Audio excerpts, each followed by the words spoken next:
Physical work environment. The physical work environment is the second determinant area to be able to and want to work, and is found in the first determinant sphere for a sustainable working life in the Swage model. The work environment's effects on health. Safety and risk of occupational injury. Every year, employees suffer from occupational injury and work-related deaths. Even if occupational injury in general has decreased since the beginning of the 1990s, the number of occupational injuries related to age have increased during later years, according to the Swedish Work Environment Authority in 2016. In order not to cause harm to individuals and financial consequences to organizations, enterprises, and society, safety and risk is an area of great importance in the physical work environment management. The main causes of work injuries reported to the Swedish Work Environment Authority in 2017 were: number 1, that the injured or another person had lost control of a machine, transport equipment, tools, or animals. Number 2, fall injuries. Number 3, injuries caused by physical movements, strain, and physical effort beyond the normal, such as lifting and carrying and sudden physical exertion in connection with, for example, slipping. Number 4, that the injured had, deliberately or not, been subjected to physical violence through, for example, robbery, violence, or threat. About 38% of those who die in work-related injuries in Sweden are 55 years of age or older. However, there are sectors where the proportion of elderly people who die from accidents at work is even higher. Within the agricultural, fishery, and forestry industry, 60% of those who die in work-related injuries are aged 55 years or older.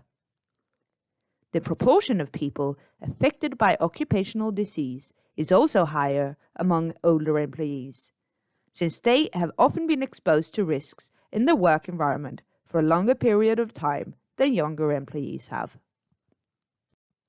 Musculoskeletal injury, high noise levels, chemical or other biological factors were the most common reasons for occupational disease among men in Sweden's population in 2017. The occupational disease due to these different factors increased with increasing age of the employees. At the same time, organizational or social factors were the most common reason for occupational disease among women in Sweden's population in 2017. As you can see in the diagram, the proportion of reported occupational disease decreases for women aged 60 and above. This is likely due to the fact that the women who suffer from occupational disease or injury at this age have already left working life and are therefore not part of the statistics. The word ergonomics originally derives from the Greek word ergon, which means work, and nomos, which means law. Ergonomics is an interdisciplinary research and application area that is concerned with the interaction between human, technology, and organization in order to optimize health and well-being, as well as the design of products and work systems. Ergonomics is about adaptation between people, the things they do, objects they use, and the environment in which they work, travel, and play. The aim of ergonomics is to design work that is adapted to people. This means that differences in size, strength, and ability to process information have to be taken into account for a wide range of users. Thereafter, tasks, workplaces, and tools are designed based on these differences. The benefits are increased efficiency, quality, and job satisfaction. The cost of failure includes a higher proportion of errors in production and workflow, as well as physical fatigue, disease, work-related accidents, and work-related deaths. Ergonomics for the prevention of musculoskeletal disorders is usually what is discussed in working life. In other words, the knowledge of how work postures, movements, and physical exertion affects the body's muscles, muscle attachments, skeleton, joints, tendons and ligaments, as well as respiratory and circulatory organs. Therefore, ergonomics is about the strain of people's musculoskeletal and supportive system during work, and about the interaction between human and work tools. It is mainly physical strain, like mechanical forces and conditions that affect the body, but the scope also includes psychological and social conditions at work.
How do different kinds of strain affect the human body when working?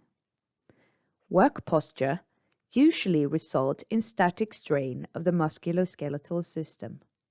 The strain depends on the number and size of active muscle groups that are working in different work postures, how often and for what duration the muscles are contracted when executing a work task and in different work postures, the size, weight, height, and width of the patient, package, box, or other load that is handled in a work task and in different work postures. Static strain should be avoided in different work tasks and in different work postures. The blood flow and metabolism of the muscles, in other words, the supply of oxygen and nutrients, as well as the excretion of carbon dioxide and waste products such as lactic acid, does not work as well when subjected to static strain. As a result, the muscle effectiveness is decreased. There are many different risk factors for injury and musculoskeletal disease through work, for example, through large power output, static muscular work, work posture, vibrations, monotonous repetitiveness, cold, or poor physical fitness.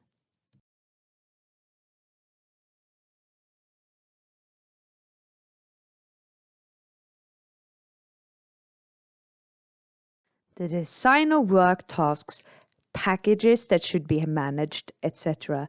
Therefore, the possibility of lifting in a good way, ergonomically speaking, is of great importance to the workload and the static or dynamic muscle work. In this example, we can see that figure A lifts a clunky box of poor design with a weight of 1 kilo.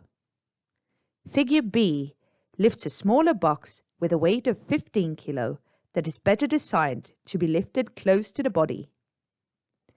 Despite the different weight of the boxes, the load will be the same, that is 440 Newton, and the strain will be the same on the figures' backs. How come? The answer is that the distance from the item lifted to the body affects the load and strain on the body.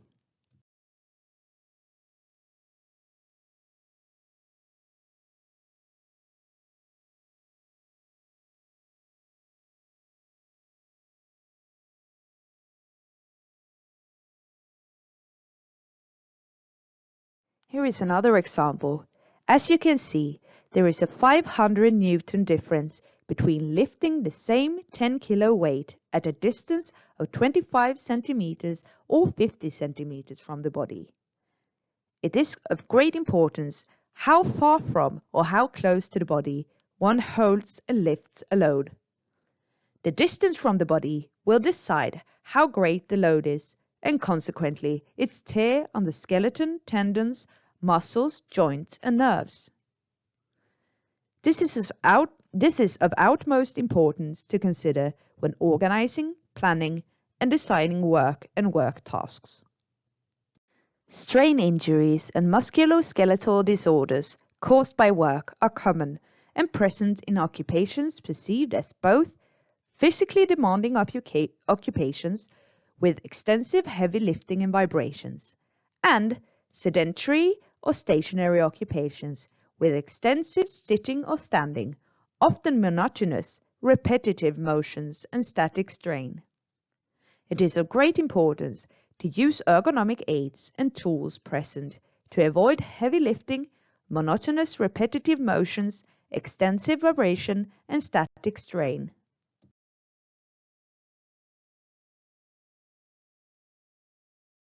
It may seem like we should burden the body with a physical load as little as possible so as not to run the risk of being subjected to musculoskeletal and repetitive strain injuries. However, this is incorrect. On the contrary, it is important to work with a certain physical load in order to maintain the body's various functions. The important thing is that the physical load is appropriate and not too large. We often hear that physical exercise is necessary and prevents injury and illness when subjected to physical strain. How come? Well, the respiration and heart rate is lowered. The organs become more effective and have a greater capacity, which means that an increased amount of oxygen is transported to muscles and organs, as well as an increased excretion of carbon dioxide and waste products. The heart, in turn, does not need to work as hard in order to deliver oxygen to muscles and organs. This means a lower heart rate and better fitness. Also, the individual will benefit from stronger skeleton, ligaments, tendons, sinews, as well as increased muscle strength. Furthermore, the metabolism becomes more effective. When exercising regularly, the body utilizes the energy reserves in a better and more efficient way, both regarding glucose, which is the fast energy reserve, and fat, with increased fat burning.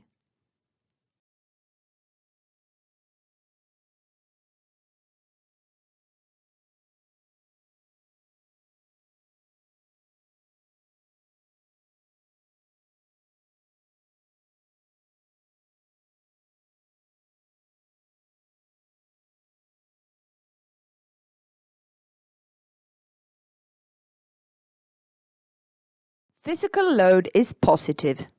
An even and regular physical load is important so that joint mobility as well as the strength of muscles and skeleton is maintained. A continuous workload is a good thing as long as it does not overstep 40% of the maximum physical ability. An underload of the body can be just as harmful as an overload. The negative meaning of physical load is when the body doesn't manage and responds with tiredness and lasting physical and mental pain. Reflections that are important for work organization based on different ages are that young people have great work ability and spare capacity. However, this decreases with age, especially among those that have been subjected to a harmful, physically demanding work environment.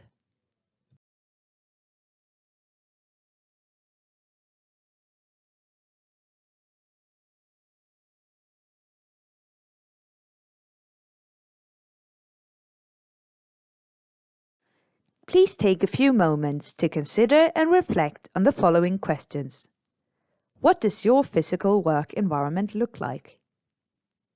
Do you prevent the risks that are present and which you are subjected to in your physical environment? What does the physical work environment look like for your co-workers? Is there a present risk of accidents, repetitive strain injury, or occupational disease due to the workload and physical work environment in the workplace? How can the work be changed and organized in your workplace to prevent the risk of accidents, repetitive strain injury, or occupational disease due to the workload and physical work environment for you and your co-workers?